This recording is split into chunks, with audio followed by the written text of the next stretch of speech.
Well, thank you for joining me as we move into our next session on Romans chapter 7. I'll just organize myself again. I hope you're all well. I haven't been on for a long time. And I want to get through this as quickly and as best as I can. We've come to the part in the chapter where we're going to talk about sin's advantage in the law. And what that means is that when we try and do things to make God happy or stop him from being sad, we give sin advantage over us. Sin finds advantage over us in the things we think we need to do or not do to make God happy or stop him from being sad.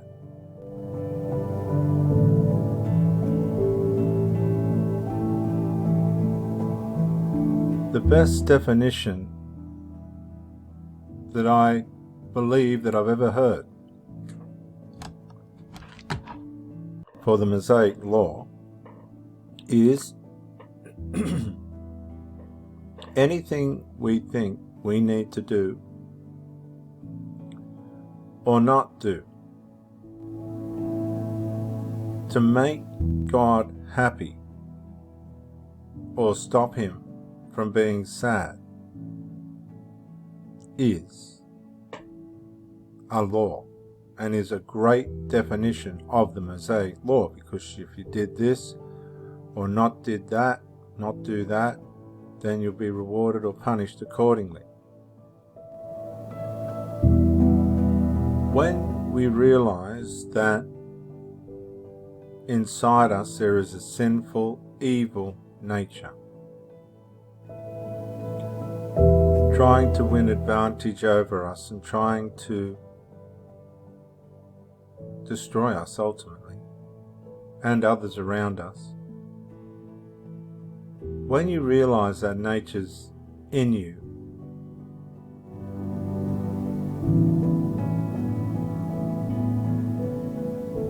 looking for stealth opportunities to try and harm, deceive, maim yourself and those around you through you, then you have to stop and ask yourself, how can I avoid being overtaken by such a wicked, evil power?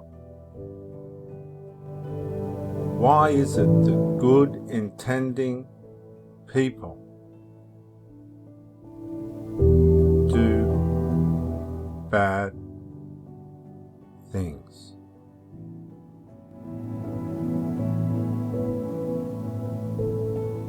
Why is it that good religious people do horrible, evil things?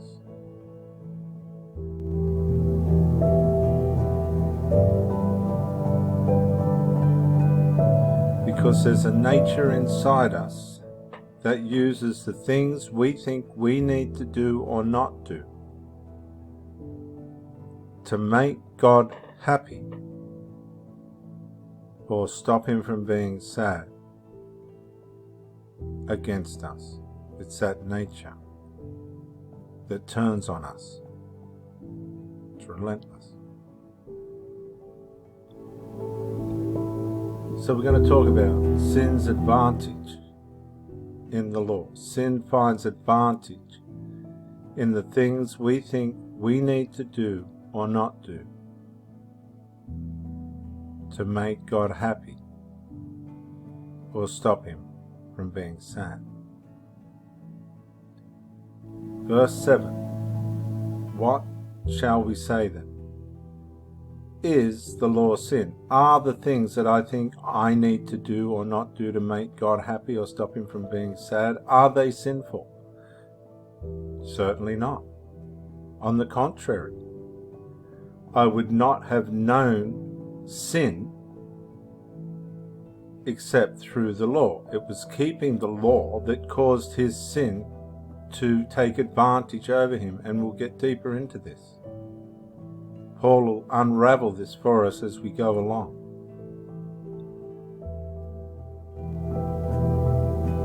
You see,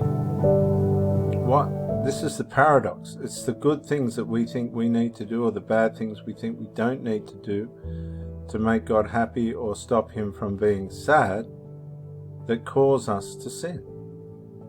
This is the great religious problem. This is the great Christian problem.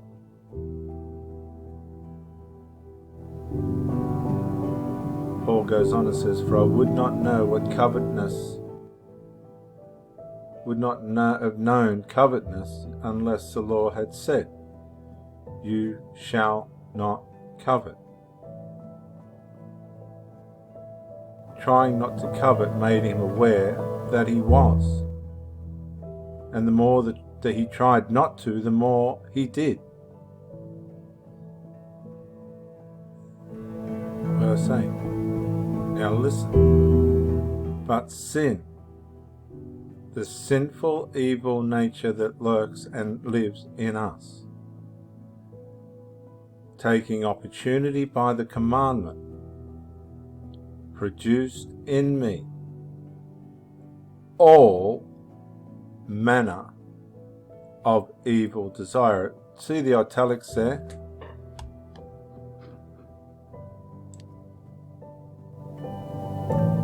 That could just say all desire, but the translators wanted to make sure that evil was the center point of that statement. But just think for a minute. Sometimes good desire can become evil. Too much honey, too much good can make things go bad. Too much. But the things, verse 8, but the things we thought we needed to do or not do to make God happy or stop him from being sad, took opportunity by, or sin takes opportunity by the things we think we need to do or not do to make God happy or stop him from being sad. And it produces all manner of evil desire. Not some manner, not bits and pieces, but all manner of evil desire.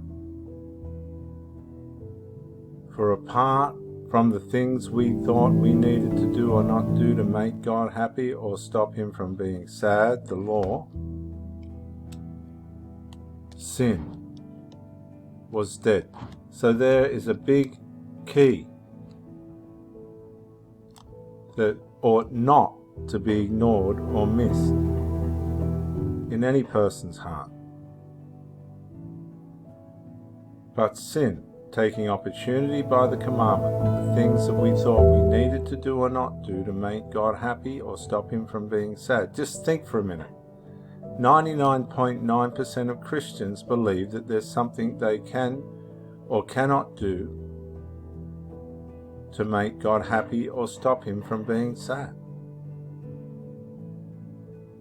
And that's giving sin opportunity over them. So while they're seeking to do good, devoted to do good, if your mindset is wrong in that, if you think there's something you can do or not do to make God happy or stop him from being sad, you're producing all manner of evil desire in yourself. Because apart from the things we think we need to do or not do to make God happy or stop him from being sad, sin is dead. Paul says, I was alive once without thinking there was things I needed to do or not do to make God happy or stop him from being sad without the law. But when the commandment came, when I thought there was things I could do or not do to make God happy or stop him from being sad, sin revived and I died. Sin began to overtake his conscience, his mind, his morals, his integrity. Sin began to become the voice inside his head, the instructor, the leader, over and above what he knew was right or good. Paul went around killing Christians. You mean, is that what Pharisees are supposed to do? I don't think so. But that's how evil, for all his grandiose religious efforts, Paul became. And we ought to be careful ourselves to surrender to the cross of Christ. And the commandment, which was to bring life, I found to bring death. Now that is an extraordinarily profound statement. How could something, oh gosh, so good,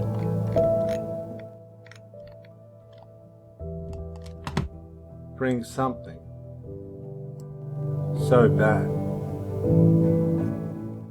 Because there is an evil nature inside us that needs the commandments, the law, the Mosaic law, needs us to think we can keep it to empower itself. Because sin, verse 11, taking occasion by the things we thought we needed to do or not do to make God happy or stop him from being sad, deceived him. You see, the influence of the sinful nature became so strong that whilst he wanted to do good, the best he could do was produce evil, death, and by it killed him. So it killed his ability to fight back. And he thought he was fighting back by thinking he was doing things that made God happy, or not doing things that stopped him from being sad, and vice versa. So Paul concludes, therefore, the law is holy. It's not a problem to think. It's not unholy to think that there's things you can do or not do to make God happy or stop him from being sad. It's holy, just, and good. Great intention, but with a paradoxical result. Deception, covetousness, murder, evil, betrayal, hurt, lies.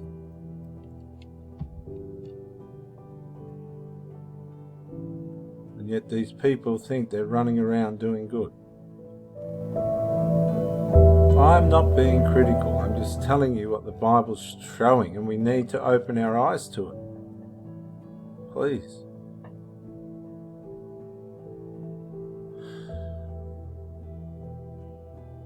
Let me ask. What are the things you think you need to do or not do to make God happy or stop him from being sad? What are they? Do you know?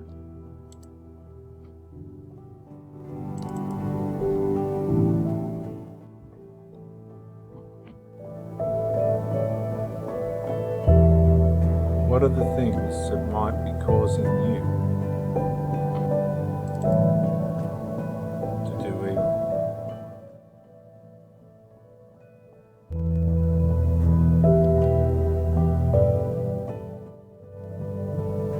What are the things that you think you ought to do or not do to make God happy or stop him